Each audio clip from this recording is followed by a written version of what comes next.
বছরের পর বছর ধরে ইউরেনিয়াম সমৃদ্ধকরণ ঘিরে যে উত্তেজনা জমে উঠেছে তা আবারও তীব্র আকার ধারণ করেছে। মধ্যপ্রাচ্যের আকাশে অস্থিরতার ছায়া যত ঘন হচ্ছে ততই সামনে আসছে ইরানের পারমাণবিক কর্মসূচির বিষয়টি। যুক্তরাষ্ট্র ও তার মিত্ররা দীর্ঘদিন ধরে অভিযোগ করে আসছে, তেহরানের কর্মসূচি কেবল বেসামরিক ব্যবহারের জন্য নয়, এর আড়ালে অস্ত্র তৈরির সক্ষমতা গড়ে তোলার প্রচেষ্টা রয়েছে। এ নিয়ে দুই পক্ষের মধ্যে একাধিক দফা আলোচনা হয়েছে, কিন্তু সমঝোতার বদলে অবিশ্বাসী যেন বেড়েছে বেশি। ফলে প্রশ্ন উঠেছে, ইরানের কর্মসূচিতে কি সত্যি এমন কিছু আছে যা বৈশ্বিক নিরাপত্তার জন্য হুমকি তৈরি করতে পারে? মার্কিন প্রেসিডেন্ট ডোনাল্ড ট্রাম্প একাধিকবার হুঁশিয়ারি দিয়ে বলেছেন, ইরানকে কোনোভাবেই পারমাণবিক অস্ত্র অর্জন করতে দেওয়া হবে না। তার দাবি, ইরানের হাতে এমন অস্ত্র পৌঁছালে পুরো মধ্যপ্রাচ্য অস্থিতিশীল হয়ে পড়বে।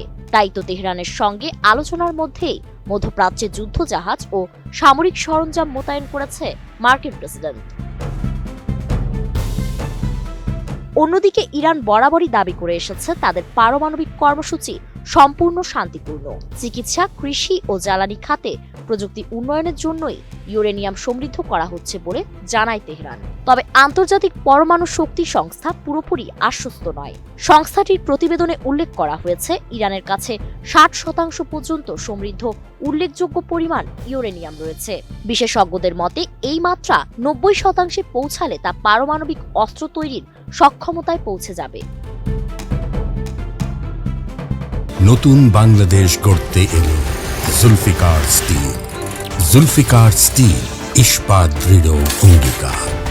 ইতিহাস ঘেঁটে দেখা যায় 2015 সালে 6 বিশ্ব শক্তির সঙ্গে একটি ঐতিহাসিক চুক্তিতে তেহরান 3.67% বেশি ইউরেনিয়াম সমৃদ্ধকরণ না করার অঙ্গীকার করে। কিন্তু 2018 সালে ট্রাম্প প্রশাসন সেই চুক্তি থেকে সরে দাঁড়ায় এবং পুনরায় নিষেধাজ্ঞা আরোপ করে। এতে পরিস্থিতি বদলে যায় আর ইরান নতুন করে সমৃদ্ধকরণের মাত্রা বাড়ায়। সেই থেকেই উত্তেজনার নতুন অধ্যায় শুরু হয়। সাম্প্রতিক প্রেক্ষাপটে ইরান ও যুক্তরাষ্ট্র যদি সরাসরি সংঘাতে জড়িয়ে পড়ে, তাহলে ইরানের পারমাণবিক কর্মসূচি কেবল মধ্যপ্রাচ্য নয়, পুরো বিশ্বের জন্য গভীর হুমকির সংকেত হিসেবে কাজ করতে পারে। প্রথমত, ইরানের কাছে বর্তমানে 60% পর্যন্ত সমৃদ্ধকৃত ইউরেনিয়াম মজুদ রয়েছে। যদি সংঘাত শুরু হয়, তেহরান প্রয়োজনে দ্রুত সেই সমৃদ্ধকরণ আরও বাড়াতে পারে। দ্বিতীয়ত, মধ্যপ্রাচ্যে যে কোনো পারমাণবিক হুমকি সরাসরি তেলের ও গ্যাসের সরবরাহে বিশাল প্রভাব ফেলতে পারে।